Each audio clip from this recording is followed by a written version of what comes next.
When you hear the word exoplanet, you probably imagine a lush, green world. A second Earth, basking in the warm, golden light of a friendly yellow sun. But the universe has a dark sense of humor. The very first exoplanets humanity ever discovered weren't pristine cosmic gardens. They were graveyards. Welcome to the Lich system, a nightmarish realm located 2,300 light-years from Earth, where 3 zombie worlds orbit the violently spinning remnant of a collapsed star. There is no sunlight here. No gentle warmth.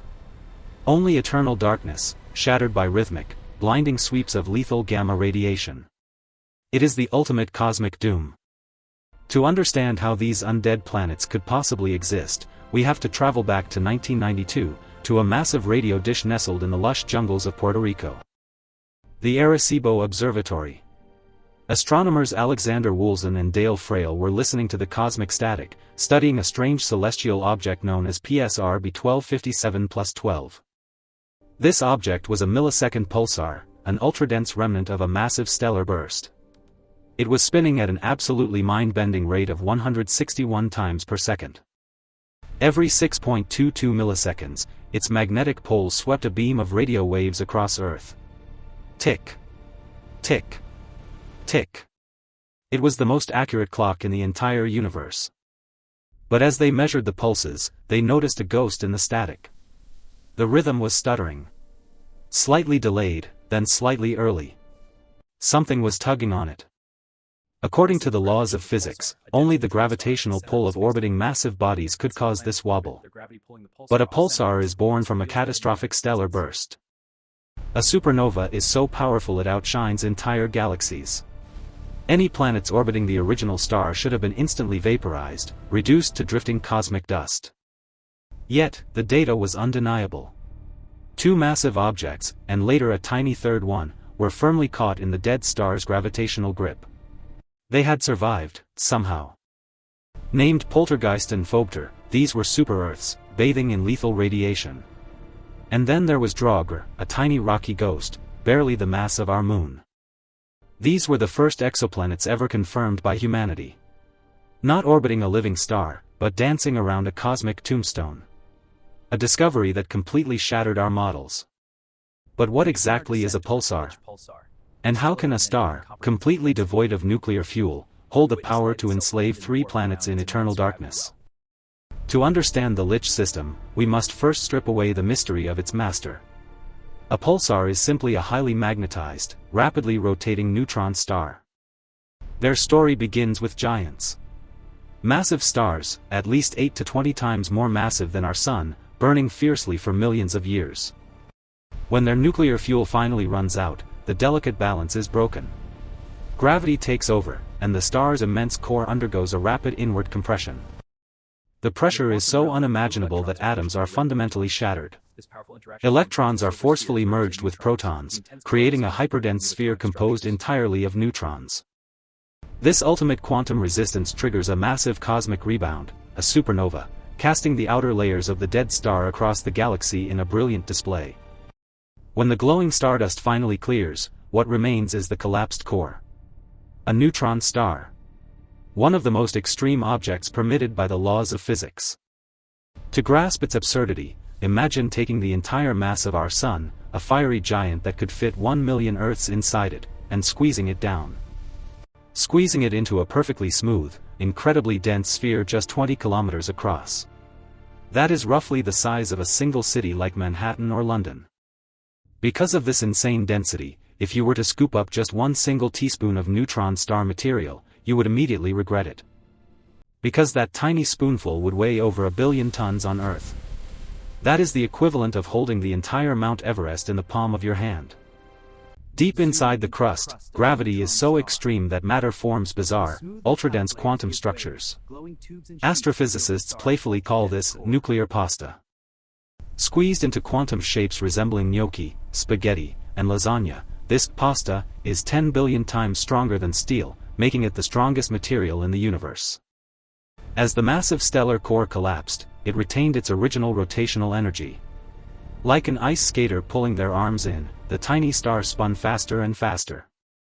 Its magnetic field, now amplified trillions of times, channels powerful beams of deadly electromagnetic radiation from its poles. The neutron star has become a pulsar. These cosmic transformations are also the crucibles that forge the very gold in your jewelry.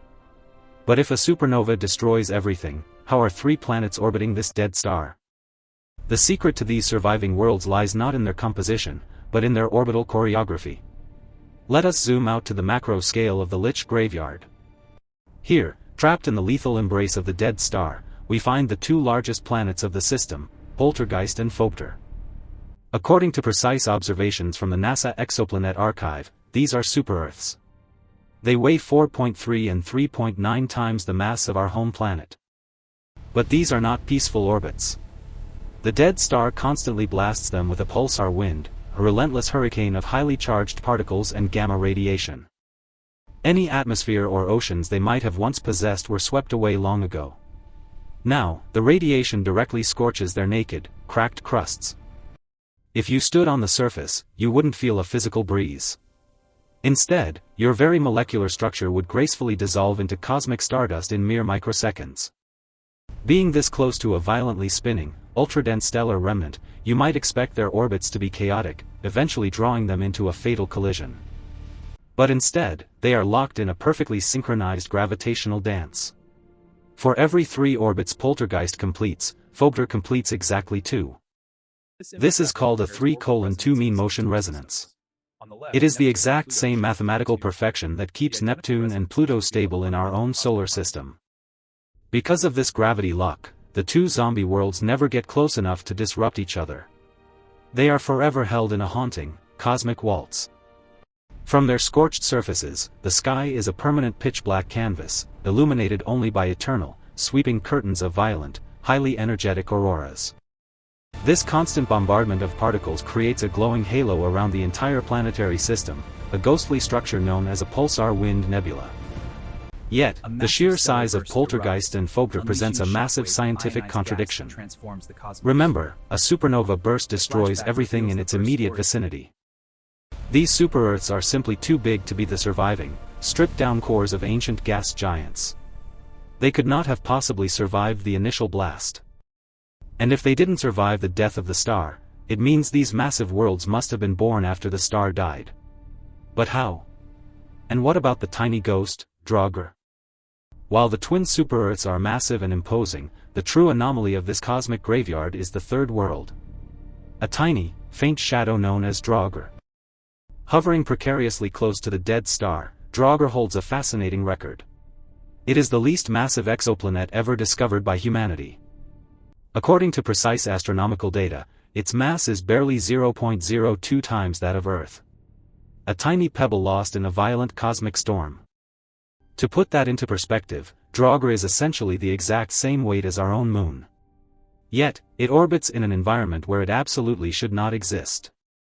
This lunar-sized ghost sits incredibly close to the pulsar, completing a full orbit in just 25 days.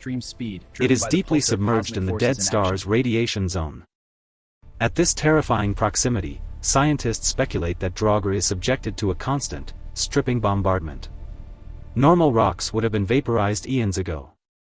This leads to a fascinating hypothesis. For this tiny world to survive, it cannot be made of ordinary silicate rock. It must be incredibly dense. It is highly probable that Draugr is a stripped-down core. Perhaps a solid chunk of iron, or even a giant cosmic diamond, forged in unimaginable cosmic pressure. Some astronomers speculate it is merely a fragment. A piece of shrapnel left over from a violent collision between larger rocky bodies during the chaotic formation of this system. A single, resilient shard that somehow found a stable orbit. A survivor standing defiantly in the face of the universe's most extreme conditions. But this brings us to the ultimate paradox of the Lich system. We know a massive stellar burst wiped the original slate clean. So, if Poltergeist, Phobetor, and the tiny Draugr could not have survived the death of the star, where exactly did they come from? To answer this, astronomers look to a terrifying mechanism of planetary rebirth. A process where new worlds are forged entirely from the ashes of the dead.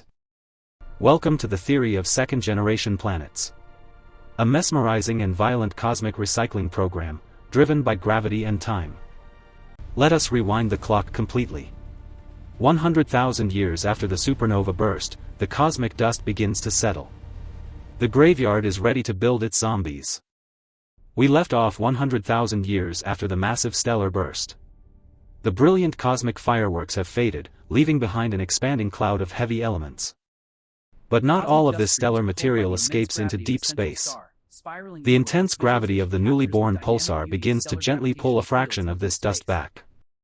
This creates a mesmerizing, swirling ring of cosmic ashes known as a fallback disk. A highly energetic ring of both destruction and incredible potential.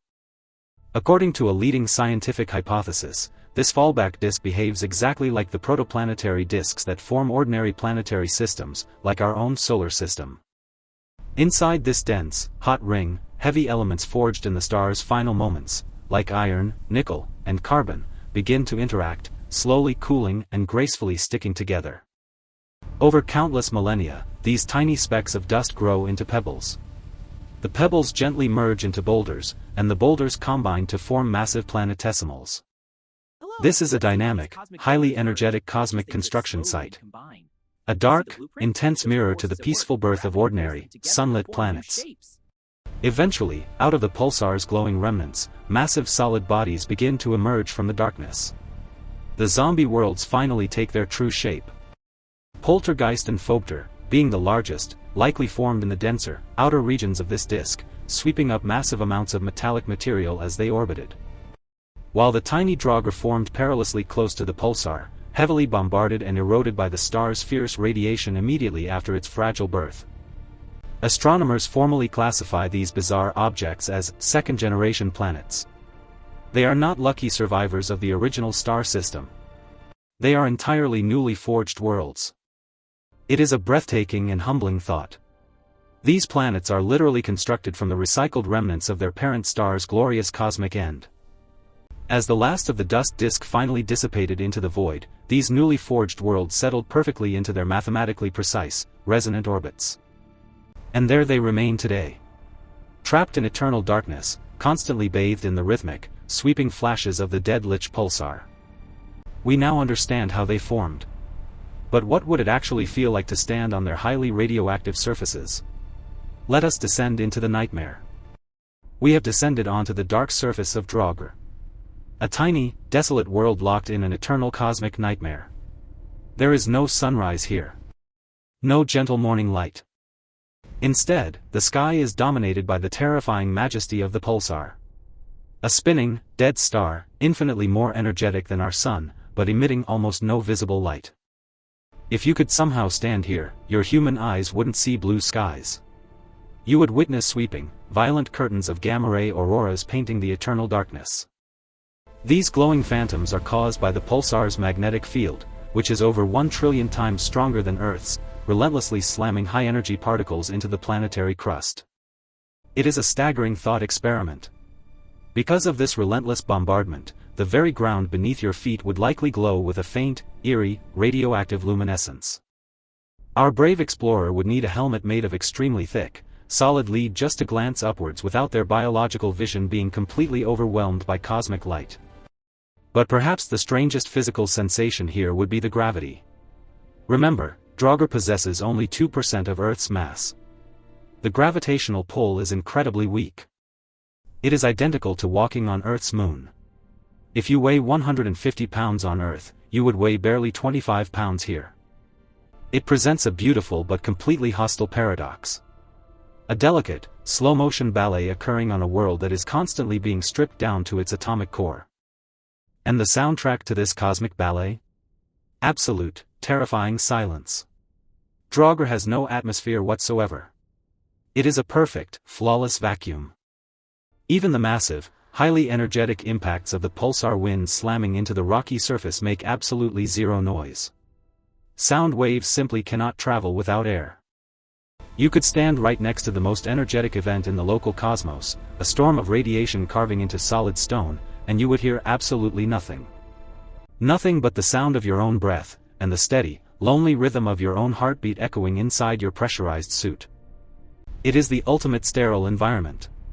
Cold, endlessly silent, and bathed entirely in a spectrum of lethal cosmic energy that prevents any complex chemistry. By every known law of biology, this is a dead zone. Which brings us to the most controversial, mind-bending question in modern astrobiology: could anything survive here? The surface of Draugr is a sterilized wasteland. By all conventional biological metrics, this entire planetary system should be utterly devoid of anything resembling life. The intense, relentless gamma radiation from the pulsar acts as a cosmic eraser, perfectly capable of gracefully unzipping and dissolving complex molecular bonds, including DNA, in mere microseconds. So, complex electromagnetic chemistry, the very foundation of human biology, is entirely out of the question here. Life as we know it cannot exist on the surface. However, astrobiologists are trained to question the impossible. They look at Earth's most extreme environments, like deep oceanic hydrothermal vents, where bizarre extremophiles thrive in absolute darkness. If a biological miracle were to somehow take root in the Lich graveyard, it absolutely could not survive above ground. It would have to hide deep below the crust. This leads to the fascinating subsurface ocean hypothesis. Miles beneath the cracked obsidian rock, residual internal heat and immense pressure could theoretically maintain a layer of exotic liquid. Not an ocean of water, but perhaps a pressurized sea of liquid carbon or heavy hydrocarbons, safely shielded from the lethal cosmic rays raging endlessly above. But what if we look beyond standard chemical biology entirely? The legendary astronomer Frank Drake once proposed a wildly fascinating, purely speculative hypothesis about the dead star itself. He imagined a bizarre form of quantum life existing directly on the ultradense surface of the neutron star. Entities built not from electromagnetic chemistry, but from the strong nuclear force. In this speculative scenario, these nuclear creatures would exist under gravity billions of times stronger than Earth's, navigating a landscape of iron mountains that are merely millimeters high. Because nuclear reactions occur vastly faster than chemical ones, these hypothetical entities would operate at mind-bending speeds. They would live out entire generations in a single fraction of a microsecond. To them, a single human second would feel like millions of years of evolutionary history passing by. It is a concept that utterly breaks our understanding of time and biology. Of course, this remains purely science fiction. We currently have absolutely no observational evidence that such extreme nuclear structures could organize into anything resembling biological consciousness. But the very fact that we must invent such bizarre theories just to imagine life here proves a humbling point. The universe is not tailored for our convenience. These zombie worlds stand as dark monuments to cosmic resilience. They are the ultimate survivors, born from the greatest destruction, waiting silently in the dark. Forever. The discovery of Draugr, Poltergeist, and Phobetor did more than just shock the scientific community in 1992.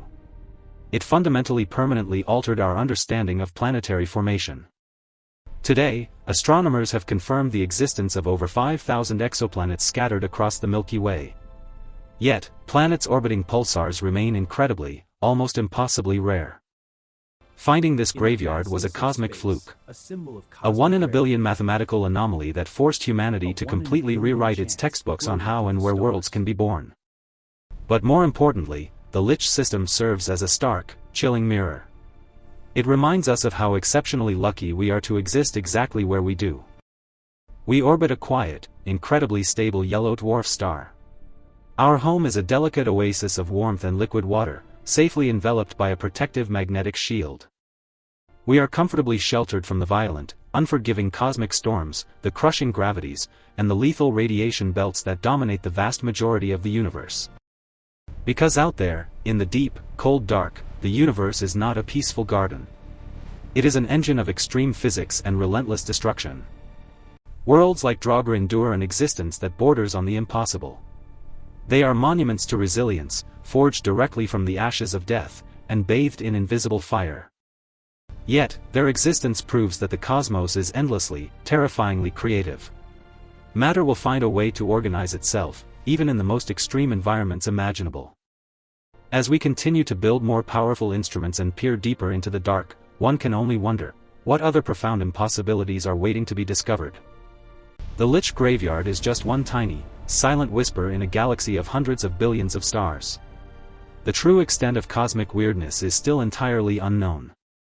But until we find them, Draugr, Poltergeist, and Phobetor will continue their perfect, synchronized orbital waltz. Unseen, untouched, and utterly alone. A dark monument to the violent beauty of the universe, locked forever in an endless cosmic requiem. Thank you for exploring the cosmic dark with us. If you enjoyed this journey into the unknown, leave a like and subscribe for more deep space adventures. Until next time, keep looking up, and always stay curious.